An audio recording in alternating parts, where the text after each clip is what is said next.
నమస్తే రమ్మగారు. నమస్తే జయ. రమ్మగారు ఏదన్నా మంచి స్టోరీ చెప్పుకుంది. దెయ్యాల కథ చెప్తామా? సూపర్. నీకు ఇష్టం.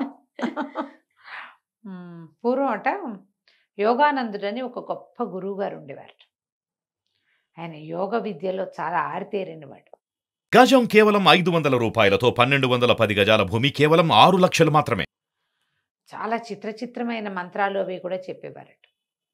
ఒక ఏడాది పాటు పరీక్షించి వాళ్ళన్ని పరీక్షలకి నిలబడితే అప్పుడు యోగ విద్య నేర్పించేవాడు. ఆయన దగ్గర శిష్యులుగా ఉండేవాళ్ళు. అనేక స్థల దేవతల్ని స్వాధీనం చేసుకోవటం నేర్చుకునేవాళ్ళట. పిశాచాలని వశీకరణ చేయటం, వాళ్ళని దగ్గరికి తీసుకోవటం, బ్రహ్మరాక్షసుల్ని సరిచేయటం, అట్లాంటి విద్యలన్నీ నేర్పించేవారు. యోగంలో అసలు అద్వితీయమైన వాడనమాట. ఎక్కడెక్కడెక్కడ శిష్యులు వచ్చేవాళ్ళు. ఒక సంవత్సరం పాటు ఉంచుకుని ఎవడు గట్టివాడైతే వాడికి విద్య నేర్పించడం, లేకపోతే వెళ్ళిపో బాబు అని ఇంటికి పంపించేసి. అయితే ఒకసారి ధీరసింహుడు అనే ఒక క్షత్రియ యువకుడు ఈయన ఆశ్రమానికి వచ్చాడు. అన్ని పరీక్షలకి నిలబడ్డాడు. ఏడాది పాటు ఉన్నాడు. సంవత్సరం చివరికి వచ్చేసింది. ఇంచుమించుగా అయిపోవస్తుంది. అప్పుడు ఏమైందట, ఈయన శిష్యగణంతో కలిసి దండకారణ్యానికి వెళ్ళాడు. అక్కడ ఒక పెద్ద పర్ణశాల ఉంది, ఒక నదీ తీరంలో. ఈయనకి ఇంతకుముందు అప్పుడప్పుడు వెళ్తూ ఉండేవాళ్ళు. శిష్యగణాన్ని అందరినీ వేసుకుని ఈ ధీరసింహుడు కూడా వాళ్ళతో పాటు పోయాడు. అక్కడ ఉన్నాడు. ఉన్నప్పుడు ఆయన ఏం చెప్పాట, ముందు రోజు సాయంత్రం చేరారు అక్కడికి. పాఠశాల పర్ణశాల అంతా శుభ్రం చేసుకున్నారు. ఏదో కందమూలాలు తెచ్చారు, ఏదో ఆహారం పచనం చేసుకుని తిన్నాక ఆయన ఏం చెప్పాడంటే, ఇక్కడికి కొంత దూరంలో దగ్గరలోనే ఒక పెద్ద మర్రి చెట్టు ఉంది. అది 100 మైళ్ళ వెడల్పు ఉంటుందట. చాలా పెద్దది. దాంట్లో త్రేతాయుగం నాటి పిశాచాలు కూడా ఉన్నాయి. ఈ రాత్రికి ఎవ్వరూ అక్కడికి వెళ్ళొద్దు. రేపు ఉదయం నిద్ర లేచి కాలకృత్యాల వ్యవహారాలన్నీ చూసుకున్నాక, నిత్య నైమితిక కర్మలు అయిపోయాక అప్పుడు మనం వెళ్దాం అక్కడికి అని చెప్పి. సరే, శిష్యులంతా ఏముంది పగలల్లా తిరిగి నడిచి ఉన్నారు, పడుకున్నారు. ఈ ధీరసింహుడు కూడా పడుకున్నాడు. ఓ రాత్రి వేళ మెలకు వచ్చేసింది అతనికి. ఎప్పటికీ నిద్ర పట్ల. లేచి 4 అడుగులు వేద్దామనిపించింది. లేచాడు, బయటకు వచ్చాడు. బయటకు వస్తే దూరంగా మర్రి చెట్టు కనపడతా. ఏమిటో వెళ్ళి చూద్దామనిపించింది. అలా అనిపిస్తుంది చూడు, మనం ఈ హారర్ మూవీస్లో అవును, ఎందుకు వీళ్ళు ఒట్టి పుణ్యానికి నడిచెళ్ళారు అనుకుంటా. ఒట్టి పుణ్యానికి బయటకు వచ్చి ఎక్కడికి వెళ్ళకూడదో అక్కడికే వెళ్తారు. నేను ప్రతి హారర్ సినిమా చూసినప్పుడల్లా అనుకుంటా, ఈ వైపు ఎందుకు వస్తారు, వాళ్ళకి పని లేదా, ఎందుకు వస్తారు? మూవీ అంతే. మూవీయే కాదు, మనుషుల్లో అలా ఉంటుంది చేయాలి. అవునా రమ్మగారు? ఎక్కడికి వెళ్ళకూడదు అక్కడికి వెళ్తారా? మానవ లక్షణం. ఏది చేయకూడదు అది ముందు చేసేస్తారు. ఇతను ధీరసింహుడు నడవటం మొదలుపెట్టాడు. మొదలుపెడితే అలా వెళ్ళేసరికి ఆ మర్రి చెట్టు ఊడల మీద నుంచి ఏదేదో తెలుస్తోంది. ఒక తెల్లని ఆకారం దిగుతుంది. ఒక ఉరుము లాంటి గొంతు దాంది. ఎవరు నువ్వు అన్నాడు. నా పేరు ధీరసింహుడు, యోగానందుల వారి శిష్యుణ్ణి అన్నాడు. నువ్వెవరు అని అడిగాడు. నా పేరు అనుకంపనుడు. నేను రాముడి భార్య సీత ఈ అడవిలో ఉందని రావణాసురుడికి చెప్పింది నేనే అన్నాడు. అంటే వీడెప్పటి పిశాచం? త్రేతాయుగం రాటి పిశాచం వాడు. అక్కడ తన దూరంగానే నుంచున్నాడు. అది మెల్లిగా తన దగ్గరకు వస్తోంది. తప్పిమని మీద పడిపోవటల్లా స్లోగా వస్తాం. వస్తుంటే, అబ్బో అప్పటి నుంచి ఉన్నావా అంటే, అప్పటి నుంచి లేను, నన్ను నరకంలో పెట్టారు, ఆ నరకంలోనే ఉంటూ ఉంటా. ఓహో.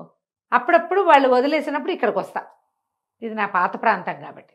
అంటే నరకంలో మీ వాళ్ళంతా ఎలా ఉన్నారంటే, ఏముంది, అందరూ బాగున్నారు, అందరూ నరక బాధలు అనుభవిస్తూ బాగానే ఉన్నారు. రావణాసురుడు ఏమంటున్నాడు, ఏముంది, నూనె బండీలు కాచమన్నారు, నూనె కాచాలి అని చెప్పారు రావణాసురుడికి అన్నాడు. మెల్లిగా జరుగుతున్నాడు. ధీరసింహుడు బింకంగా నుంచున్నాడు. దగ్గరకు వస్తుంటే భయం వేసి కెవ్వుమని కేకబెట్టి పరిగెత్తాలి. పరిగెత్తితే అది స్పీడ్గా వచ్చేస్తుంది. నుంచుంటే స్లోగా వస్తుంది. నూనె బాండీలు కాచడానికి ఏముంది, నూనె బాండీలు కాచలేక అరుస్తున్నాడు అన్నాడు. నూనె బాండీలు కాచడానికి ఏముంది అంటే, కాదు, నూనె బాండీలు కాల్చడానికి దాని కింద కాలుతోంది రావణుడే. ఓహో. నూనె బాండీలు పైనుండి కింద రావణాసురుడే కాలుస్తున్నారు, మరి బాధగా ఉండదు? మరి కుంభకర్ణుడో అని అడిగాడు ఈ అబ్బాయి. ధీరసింహుడు అడిగితే, ఏముంది కుంభకర్ణుడు, మామూలుగా లేదు వాడి సంగతి, రంకెలు పెడుతున్నాడు. చీలమండల దాకా నిప్పు పెట్టారు. ఓహో. అనేసరికల్ చీలమండలు కాలితేనే అరుస్తున్నాడా అంటే అవును, మరి ఏం చేస్తాడు, తిరగేసి కట్టారు చీలమండల పైన. మనిషి కింద ఉన్నాయి, కిందంతా కాలిపోయి చీలమండల దాకా మంట. దాంతో మండిపోతుంది. అరిచరిచి రంకెలు పెట్టి నానా గందరగోళము చేస్తున్నాడు. ఆ, అండి దగ్గరకు వస్తున్నాడు. దగ్గరకు వస్తుంటే సరే ఎట్టా కేకలు పెడుతున్నాడు అని అడిగాడు. ఎంత పెద్ద అరుపో తెలుసా అది అన్నాడు అనుకంపనుడు. కుర్రాడు అడిగాడు అనమాట ధీరసింహుడు. ఏది అడిగి చూపించు, ఎలాంటి రంకెలు పెడుతున్నాడు అంటే వాడు పెద్దగా అరిచాడు. ఆ అనుకంపనుడు ఎంత గట్టిగా అరిచాడో, చెవులు పగిలిపోయేలాగా అయిపోయింది అని ధీరసింహుడికి. మెల్లిగా వాడి దగ్గరకు వస్తున్నాడు అనుకంపనుడు. ఇంతేనా, గాడిది ఓండ్ర పెట్టినట్టుంది, ఏం పెద్ద శబ్దం కాదు ఇది, ఇంతేనా అన్నాడు. అనేసరికి ఏమిటి సరిపోలేదా నీకు, ఇంకా పెద్దగా అరుస్తానని రెండోసారి ఇంకా పెద్దగా అరిచాడు. ఈ ధీరసింహుడు నుంచున్న భూమి ఇట్లా గజగజలాడిపోయింది. ఇతను కూడా వణికిపోయాడు. చెవుల్లో నుంచి రక్తం వస్తుందేమో అని అనిపిస్తోంది. చెవులు మూసుకున్నాడు. ఇంతే 3 గాడిదలు అరిచినట్టుంది, ఇంతకంటే రాదా నీకు అన్నాడు. అనేసరికి అనుకంపనికి ఒళ్ళు మడిపోయింది. ఎందుకు రాదు, నేను నరకంలో ఎంత పెద్దగా అరిచేవాడినో తెలుసా, నరక భట్టలే చచ్చేవాళ్ళు నా అరుపులకి అని చెప్పి మూడోసారి ఇంకా పెద్దగా అరిచాడు. పెద్దగా అరితే మర్రి చెట్టు ఊగిపోయింది. వీడు ధీరసింహుడు దాదాపుగా పడిపోయాడు కింద. లేచి నిలబడ్డాడు. ఇంతేనా అన్నాడు. ఇంతే కాదు, ఇంతే కాదు, నేను నిన్ను తినేయడానికి వచ్చాను, నువ్వు చూసుకోలేదు, నేను నీ దగ్గరకు వచ్చేసానని పట్టుకోపోయాడు.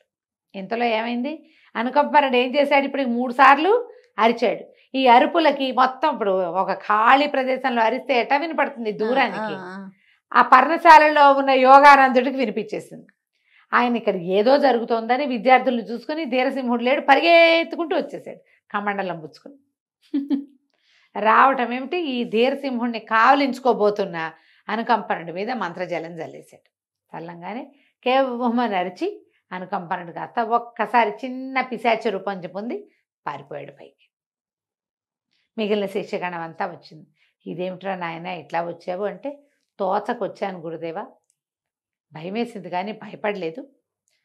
తను పరిగెడినా నడిచినా నా వెనకాల వచ్చేస్తాడు, ఆశ్రమంలోకి వచ్చాడంటే మనం ఏమీ చేయలేకపోతామని ఇలా నేను చేశారు. అర్పించాను అనేసరికి ఆయన సంతోషించాడు. నీకు ఎంత ధైర్యం రా, మామూలుగా ఏమవుతుంది అక్కడ దాకా వాళ్ళు మీదకి వచ్చేసరికి పారిపోతారు. అవును, పరిగెత్తడమే కుక్కలు కూడా అలాగే వెంట పడతాయి జయ. నుంచున్నవాడి వెనకాల పడదు కుక్క, ఆ, విసురున కదిలారంటే స్పీడ్ వచ్చేస్తుంది దానికి. ఓహో. పరిగెడితే వెంట పడుతుంది. నుంచున్నారనుకో బింకంగా భయపడకుండా అదేం చేయదు, కానీ మనకు భయం అనిపించేస్తుంది, భయం దాన్ని చూస్తే. అనిపించేస్తుంది. బిగ తీసుకుని నుంచున్న వాడిని కుక్క ఏమీ చేయదు, వెంట పడదు, అది నుంచుంటుంది. ఆ, మెల్లిగా 1 నిమిషం అయ్యాక తోకాడిస్తుంది. అది గమనించరు, బెదిరిపోయి పరిగెత్తేస్తారు, ప్యానిక్ అయిపోతారు. ఈ దయ్యాలను చూసినా అంతే, ప్యానిక్ అయి పరిగెడితే అది వెంటపడి పట్టేస్తుంది. వెన్ను చూపించామా పట్టుకుంటుంది, కుక్క పిక్క పట్టుకుంటుంది. ఎందుకంటే పరిగెత్తేటప్పుడు ఆ పిక్కల కదలిక దాన్ని అట్రాక్ట్ చేస్తుంది. అందుకని ఇక పట్టుకోలేదు. సరే, ఆయన చాలా సంతోషించాడు యోగానందుడు. నీలాంటి సాహసికి ఇలాంటి విద్యలు కావాలి తప్పకుండా అని చెప్పి ఆ ధీరసింహుడి పేరు మార్చేస్తే ధీరానందుడు అని పెట్టి వాడికి ఎన్నో రకాల మంత్ర విద్యలు నేర్పించాడు. ఈ బ్రహ్మరాక్షసులను వదలగొట్టే విద్య కరతలామలకంగా నేర్చుకున్నాడు. ఆ తర్వాత ఆ ప్రాంతాల్లో అసలు ఆ త్రేతాయుగపు నాటి పిశాచాలు ఏవీ లేకుండా చేసేసాడు. దండకారణ్యం అంతా ఖాళీ చేసేశారు వాళ్ళు ఇద్దరు కలిసి. కథ కంచికి మనం ఇంటికి. బాగుంది రమ్మగారు దెయ్యం కదా. నమస్తే అండి. నమస్తే.